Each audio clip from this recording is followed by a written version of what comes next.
recording audio. Ready? This is take 2Halves a whole idiot. Take 1. Wait, we didn't clap. Go. I didn't clap. Why? At the same time? Yeah, 1, 2, 3. No, 1, 2, 3. No, okay, one more time. 1, 2, 3. Dang it, you're going too fast. 1, 2, 3. Good enough, whatever. I'm Maura. I'm Armando. This is 2 halves of a whole idiot. Woo. Why do you woo? You don't have to woo after everything. I'm a woo girl. He gets awkward in front of the camera, so he woos and does things that he normally doesn't do. I do it on my videos too. If you can't tell, we're married. Can you say something? Oh, we were talking about like you wanted to do a podcast. Why'd you want to do it? Why do you want to do it? Because that'd be fun. Me too. I don't know. You were saying earlier like how we have like really deep conversations sometimes, and really enjoy talking with you. Okay, so why I want to do it. Again, I think we have really good conversations. Obviously not right now, but I like the conversation we had like earlier in the car when we just talked about fitness and like where we started and where we are now. And I don't know. I think some of the topics that we handle have been kind of heavy. Obviously, I don't like a lot of political conversations because, like, I don't like going on what's going on in the world. That's me. I'm the political one. Yes, he's very political. I am very shield myself. Don't tell me about it because if I can't control it, it is going to freak me out even more than what it does. So I'm a controller, by the way. I am not. I am a go with the flower. Yeah.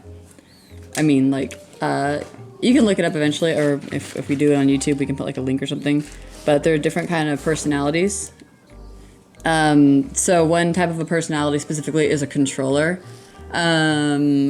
So to make a long story short, a controller is somebody who had something traumatic happen in their life where they didn't have control of the situation, and it brought them into their adult life or relationship to become a controller. So I have control issues because of that, but we can tackle that at different parts. So when it comes to me not liking political things or what's going on in the world, I don't like to talk about it. So yeah, I just like being mad. I think that's what it comes down to. I enjoy being angry.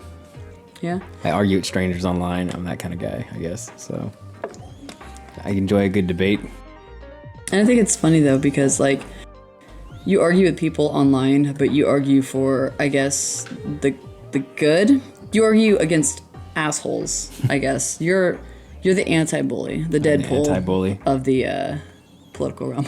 Yeah, I think just for a long time, right? Like when I was younger and stuff like that, I was not a nice person. So like freaking, as I've gotten older, my views on a lot of things have changed.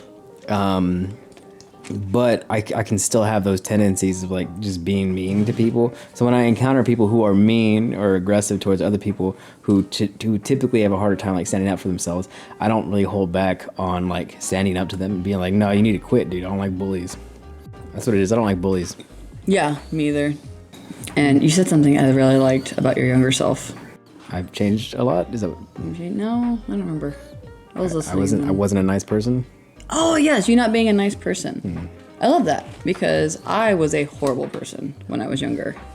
And when I say younger, I mean teenage years. I know. I think a lot of people look back on their teenage years. I'm drinking vodka. I apologize, but I think a lot of people look back on their teenage years and stop. Sorry. Think about like how much of a douchebag they were or how they would fight their younger self. But I was just mean, and I'm the same way now. Like I used to get bullied as a kid, and then I got a little bit older and I became a horrible bully, and now I'm the same way. I will stick up for anybody who doesn't stick up for themselves because it's not cool to be mean. It's not cool to be a bully. So I see that, and I think the reason why I'm so mean to people who are mean to others is because I see parts of my younger self. And since I can't fight my younger self, I can fight people who represent my younger self. Wow, that was deep. Yeah, that was deep as hell, man. That was really deep. I didn't even mean for it to be that deep. But yeah, I think now this is why I want to do it. Yeah. It's like my blog, but having these kind of conversations and like letting people know like this is why we do things, what we're doing. It does open up a lot of like doors in your mind to say, oh, this is why I do this. It's like kind of like self-reflection a little bit. It's like it's kind of like therapy, right? You just talk and talk, and then you come to some kind of epiphany or some kind of self-actualization, and then you learn deeper truths about yourself. Yeah. And then you give me $200 for that. Real therapy. Yeah, no joke. But no, I think now that we're talking, I'm a little bit looser. The thing about us that's been kind of crazy is we were just kids when we fell in love. But when we got back to dating, so we dated in high school 2 years, and we broke up, went our separate ways after high school. He joined the Marine Corps, I joined the Army, I got married. That was pretty short-lived, couple years, and I don't know, we found our way back to each other, and we have a lot of friends that were super supportive that, like, were so happy we got back together, and, like... It's kind of weird how many supporters we have. Yeah. Almost. Because, like, I feel like people, like, every time we post something, people always, like, comment on it, and they're like, oh, hashtag goals or whatever. Yeah. Just like... Like, we are... If people see relationships are like Morticia and Gomez, which is our thing, they think of us. They consistently tag us, and it's at least me. But yeah, nobody likes me. that that we're relationship goals for specific things, and for the longest time, a lot of people didn't see the behind the scenes that we were not relationship goals. We were together, we loved each other, but we loved each other in the worst way. We had a very toxic relationship at one point. Yeah, like even when we got back together, like just recent, a couple years ago, 7 years ago. 7 years ago. It was 7 years ago, yeah. Yeah. But we had a really bad relationship. I had control issues. I had past traumatic issues, that stuck with me. I had very bad controlling issues. Did I say that already? Yeah, multiple times. Hey. But no, we were just bad. We didn't know how to talk to each other. We couldn't have discussions. We had arguments. It was days. Yeah. That's a whole other conversation now. Yeah. On the topic. Oh my God. Do you remember there was one time when we lived on Greenview that we argued legitimately 5 days in a row. I say it was a week, but it was a business week. But on like the 5th day, we were eating dinner, and I finally like looked at him, and I'm like, okay, can I be honest with you? I have been like scared a few times this week because I really thought you were planning on killing me. You remember that? Is that why you're laughing? Yeah, I told you, like, I thought, like, I had in my head that you might be poisoning me. Like, we legitimately thought we were trying to kill each other. That's how bad it was. We were married, and I kicked him out multiple times. He left multiple times, and I don't know, we freaking, we had some stuff that happened a couple of years ago. We'll get to in different podcasts. I like it. But started doing marriage counseling. I went to my own counseling, and we went to marriage counseling, and I continued my own counseling. Can we talk about that for a second? Like freaking, I feel like people nowadays, they there's like this strong aversion to counseling, like people view having to go seek help as a weakness, and it's slowly, the tide is changing. Okay, thank you. I'm glad you said that. Like the tide is slowly changing, and people are more open to it than they used to be. But I wish it was even more open than that. I wish more people would like go seek out counseling and stuff like that, because it really does make a difference. Like honestly, like freaking, it made a huge difference for us. We learned things about ourselves and each other, and we learned the tools we needed to communicate with each other.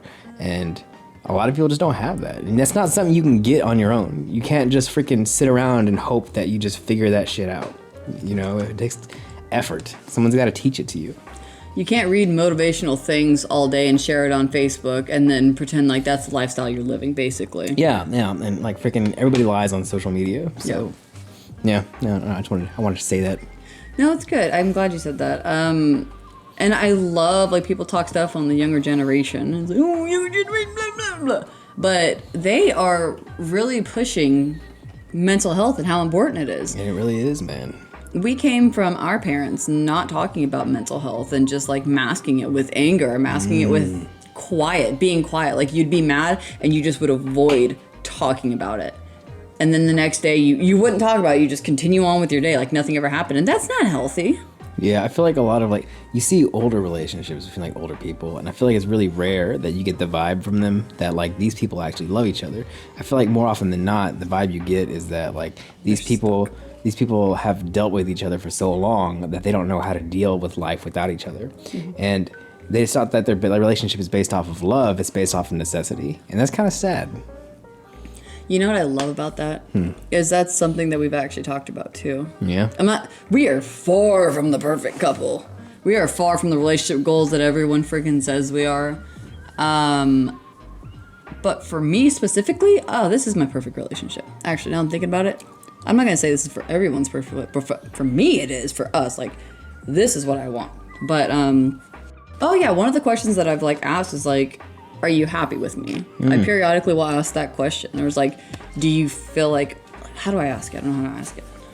I don't even know what you're trying to say. It's like, I don't ask, do you feel like you're stuck with me? It's like, do you want to be with me? Like, yeah. Are you happy with me? Yeah, of I'll course. randomly ask those questions. One, I need a affirmation. But You are all about the affirmations. I am. And I need to know that I'm just as loved. But I want to know, like, randomly, that you're with me because you want to, not because you feel the need to be with me. Yeah, and I think that's important, right? You should want to be in the relationship you're in. And if you don't want to be in the relationship you're in, you really need to start doing some self-reflection as far as, like, is it right for you to stay in it? I don't think anybody should stay in a relationship just out of necessity, or, like, because you feel like you're stuck. You should want to be in the relationship you're in. Yeah. It's not fair to you to be unhappy because you feel you need to be in a relationship. Nor is it fair to your partner. Yeah, it's not fair to your partner at all because they deserve to be with somebody who wants to be with them, not who needs to be with them. And you deserve to be with someone you want to be with too, right? Yeah, exactly. You deserve to be happy. Everybody deserves happiness, man. Yeah. Yeah. Yeah, I know. That was deep already. And, if you do want to be in your relationship though, but you're not happy in it, that's where counseling comes into play. Bringing it full circle. Yeah, brother. Full circle, baby. Baby. But no, that's true because some of the issues that we had in the past were like, you shouldn't cross boundaries. So I'm not going to take all the blame away from you to say that some of the issues that we had was because, like, it was all because of me. But they shouldn't have been issues if I were to have self-reflected and been like, okay, this is the way I'm looking at it. This is what reality is. How can I realize what reality is? So, okay, this is what we're talking about this time. All right. So my biggest issue was growing up a traditional household, a religious household. My dad was very jealous, and my mom couldn't talk to other guys. Basically, she couldn't look at other guys. All that good jazz. And my dad didn't look at other women. He didn't talk to other women. That's the way it was. That's the way I was raised. And when I got in my marriage, also, let me also say that I've never been a saint. Growing up, I cheated a lot. So, but I hated myself for it. But in my marriage, yes, my previous marriage, excuse me, I've been divorced. But it was kind of the same way. His family was very holy rolling, couldn't have male friends. And I'm in the military, so literally surrounded by guys all the time. But no, it was very much like that. And when we got together, I held that standard. I kept it. Like, I would get mad at the idea of him looking toward another woman, talking to even my friends. I would get mad at the idea of him talking to my friends, thinking about any of my friends. There being a woman around us, it's like, your eyes better be here. Don't be anywhere else. And meanwhile, I had this kind of secret where I would, like, check people out, and then I was like, you can't do that, And when I would catch him, like, thinking about somebody else or looking at someone else, it was like, oh, you're bad because of this, and it was horrible. And it was because I had this upbringing or this idea that, like, this is the way it needs to be, and that's not the way it needed to be. So after I went to counseling, and, like, I guess also once I admitted to myself, like, Maura, you do the same thing. You look at guys, you look at girls, you check people out, but you don't want him to do it because you don't have the control over it. Once I realized that, like, admiring the world doesn't take away from him admiring the world doesn't take away from me, that's when I realized, like, holy crap, like, I can release control.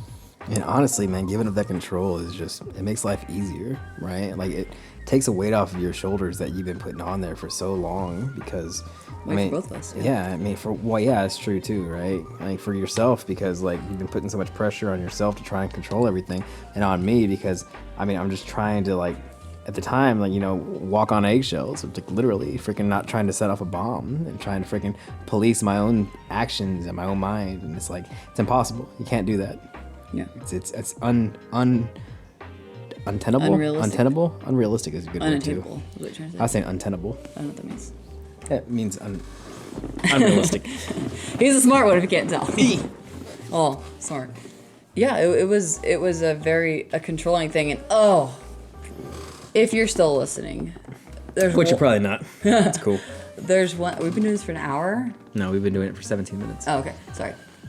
There's one thing that my counselor said, and I'm going to give you this piece of advice that I paid $150 for.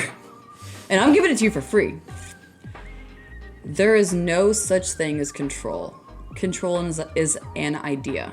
And I'm getting emotional. Preach. So when my counselor told me that, I think that was probably the top 5 hardest cries I've ever had. Because as somebody who's been through a lot, but as somebody who's been through some stuff and who is a controller, to hear that control doesn't really exist is it's the scariest thing. And you don't have to, I guess, not release all control. How do I put this? You don't have to do anything you're not comfortable with. But when you put yourself out of that complete comfort zone of needing all control, it's this crazy, disgustingly beautiful release that makes you cry, that makes you happy, that makes you terrified, that makes you anxious, but makes you feel at peace at the same time. And it is so great. So once I personally release that control, I still have moments that it's like, what are you doing? Are you doing this? You know, but I mean, I think you can't change who you are overnight, Yeah. right? Like, yeah, just because you acknowledge that you have things you want to work on doesn't mean that you've completely flipped the switch. You know, Yeah. you are the same person. So that's the whole point, is like to see yourself, see where you are, see where you want to be, reflect on that, and then make steps to go there. Yep. I mean, it doesn't happen overnight. And I love that you said that too. So one thing that I've started to realize, it's like with like your physical body. Yeah, that's a good analogy. I did not get this body. I didn't get this mind overnight. It took, at that time, before I learned all of this, it took 28 years of building. 28 years of bad things happening, of great things happening, of ups and downs, highs, lows, indifferences, breakups, loves, marriages. It took 28 years to build who I was. So it's going to take some time to adjust what was built.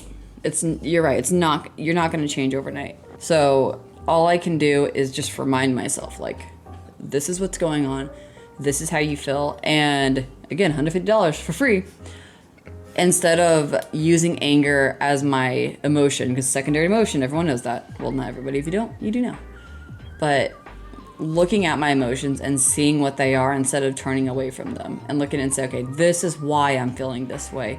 I am feeling jealous because you are looking at this person. You know, I am angry because you're looking at this person, and it has nothing to do with that and everything to do with, I probably just had a bad week at work and I just need you to tell me I'm pretty or love me or give me some kind of affection. And I know you should be able to love yourself, but let's be realistic. If you have a partner, sometimes you just need something else. Instead of asking your partner for that, sometimes you expect them to know it. So instead of being vulnerable and telling you this is what I need and this is why, I go to anger because you didn't do that, because you were doing something else, and it has nothing to do with you and everything to do with me.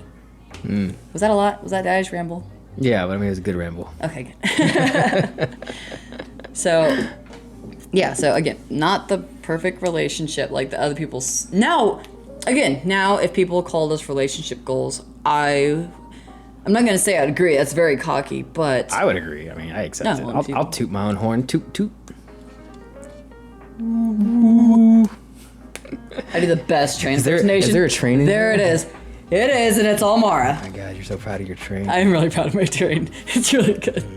I think where we're at now is where is a good place. I think it's a good place, and I feel like that actually should be goals, you know, just because like a lot of people still get stuck in these toxic relationships, or they're stuck in the beginning phase, like the honeymoon phase, and then once they get out of that, it becomes really, really difficult. Like relationships are work, y'all. Yeah. It's effort. And it's more than just work in your relationship, like what can I do better for my partner, but also what can I do better for me? You hear that cliche all the time, you can't pour from an empty glass. And I like that. It's a little bit of pressure on yourself because it's like, force yourself to take time for you. And you're like, no, I have so much going on. But it's true though. That's another thing. Sorry that I want to, we about to talk about the same thing. No, I was gonna say that freaking, that like, I can't remember who said it or where I heard it from, but like, I think it's solid advice. Is the fact that like it's not about how you get along, it's about how well you argue, right? It's like what happens after you argue. Like that's really what defines whether or not you have a good relationship, you know? Mm-hmm. Yeah. One thing we live by is our relationship isn't 50-50 at all. 100% it is not 50-50 right down the middle. I like to think, and there is times where it's just complete. It can be 50-50, but if he's had a horrible day, it's going to be 75-25. If I've had the days that I normally have recently, then it's going to be 80-20, you know? And it's not about like disregarding him, because if he's not feeling at 80%, then it's just an off day, and that's fine, you know? But your relationship should equal 100%.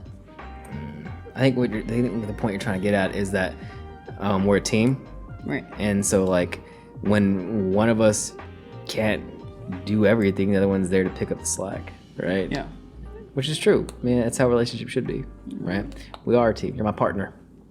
That's why I like the word partner. Yeah. Partner's a good word.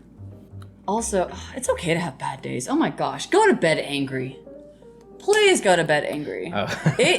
Oh my God, there was a time that it was like, oh, we don't go to bed angry, and we would stay up arguing. The worst piece of advice that you hear people give all the time is never go to bed angry.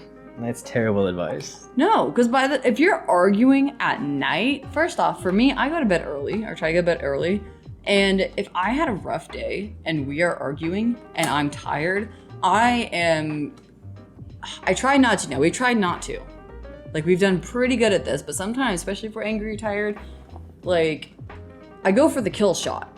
Like, you are going to regret arguing with me when I'm tired, because I just want to end it. It's true for everybody, right? The moment you start arguing, it becomes easier to argue, and the more you fight, the more you want to fight. It doesn't matter if you're mad at somebody else, like, you'll attack anybody.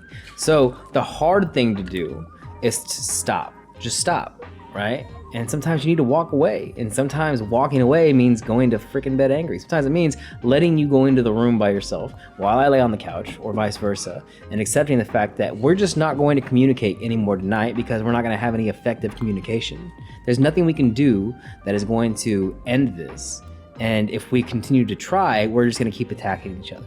So it's better to just take a break, stop talking to each other, and freaking go to sleep. And when you wake up, you realize that probably the thing you were mad about wasn't even worth it. Like, it's stupid. And you can just let it go more often than not, because you realize this person is more important than the thing I'm mad about. You know, my favorite thing about that is because a counter argument can be like, well, you get a bad night's sleep because you were thinking about it. And yeah, when we go to bed angry, I get a horrible night's sleep because I'm like, oh my God, I'm so mad.